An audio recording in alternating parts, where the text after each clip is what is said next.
Hi there, my name is Joseph Anderson, and welcome to Returned Missionary University. Be sure to like us on Facebook and subscribe to our videos on YouTube so that you don't miss out on the newest Returned Missionary University videos, tips, and strategies.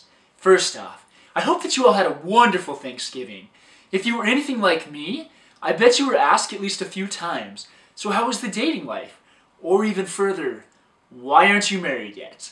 As an RM, or anyone for this matter, this question can get old after about the first 5 minutes. We get it. It's important to find the person of our dreams and continue our eternal progression. However, oftentimes, it's the same old story. You attract people to you that you are not interested in, or you are interested in them and they are not interested in you. This brings us to our question for today's episode. How do I attract the person of my dreams into my life? By now, if you are human, you have been rejected. But regardless of that, I want you to begin to believe or have faith that the person of your dreams is out there. If you need scriptural evidence to support this new faith, you can find it in 1 Nephi 3, verse 7.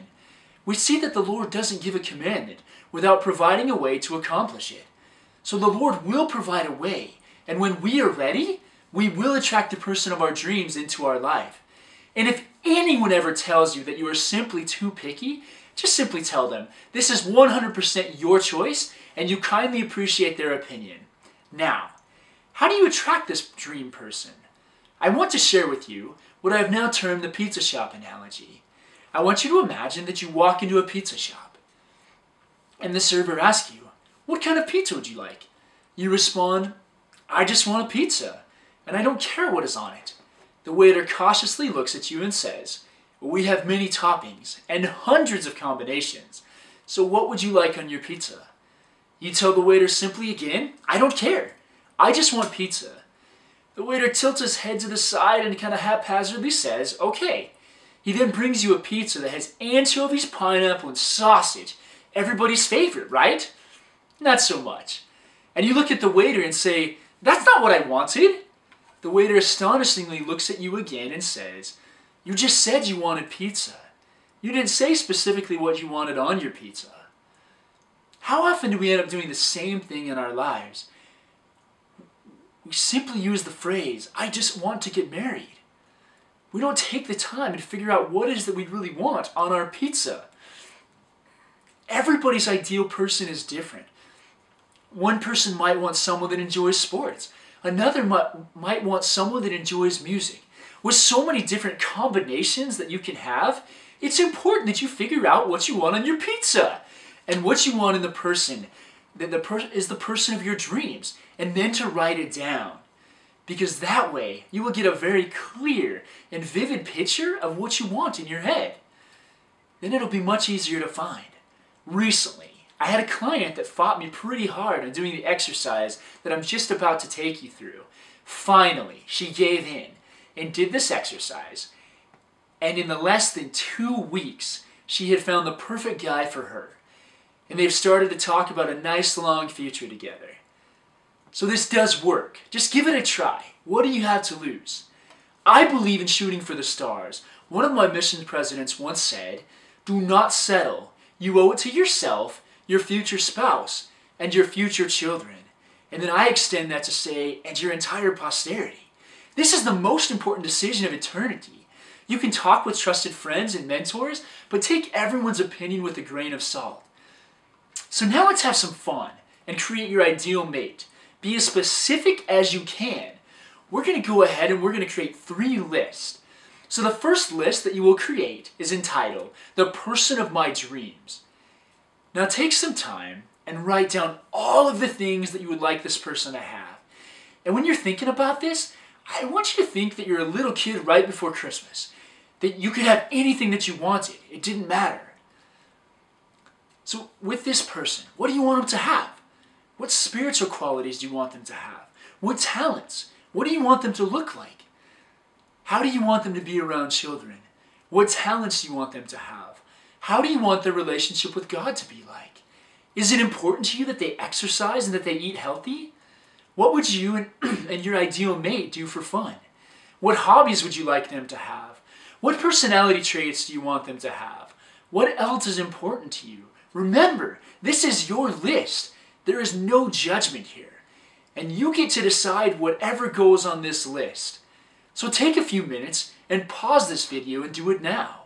If it helps, close your eyes and visualize and see in your mind's eye what you really want them to be like, to look like. Have fun with this. So go ahead and pause this video right now and do this now. Even if you just take a few minutes to write a few simple things down, and you can go back and add much more to this list later. So pause and do it now. Okay, now that you've done that, now that you've created your ideal dream mate, sometimes, even if we got every single thing on that dream mate list, but they had certain other things, it would probably be a deterrent. So what I want you to do now is I want you to create the second list. This is the list of the mate of your nightmares. A person that you absolutely would not want to be with. The deal breakers, per se. This one's kind of fun.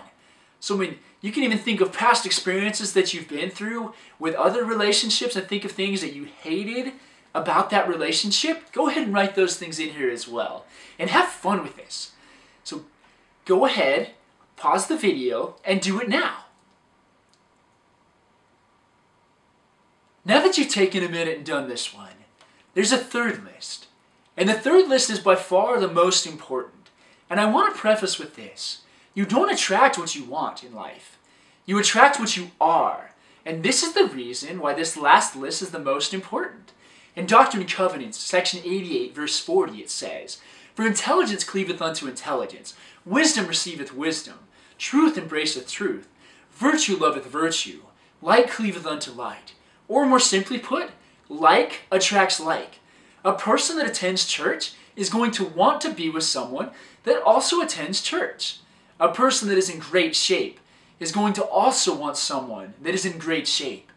You must first become the type of person that you want to attract. So now take a few minutes and answer this question on paper. In order to attract the mate of my dreams, who would I need to become? And on this list, take some time and really do some soul searching. Really think about it.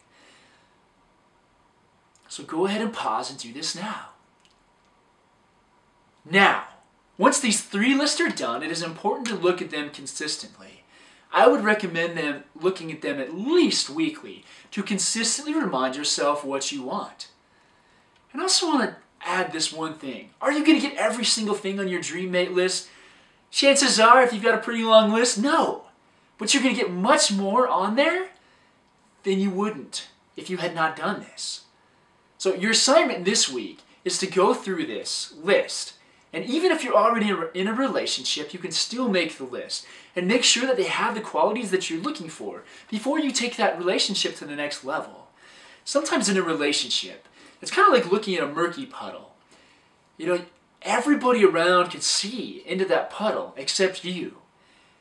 And it's not until you either get married or get out of the relationship that usually you're willing to take a deeper look into that and see what everyone else could have seen the whole time. So have fun doing these things. Have fun making these lists. Thank you for tuning into this episode of Returned Missionary University and for being a part of RM Nation. And share this video with any of your friends or family, especially those ones that always complain about being married, because you could help them out quite a bit. As always, I look forward to hearing from you, and I hope that you have an awesome day.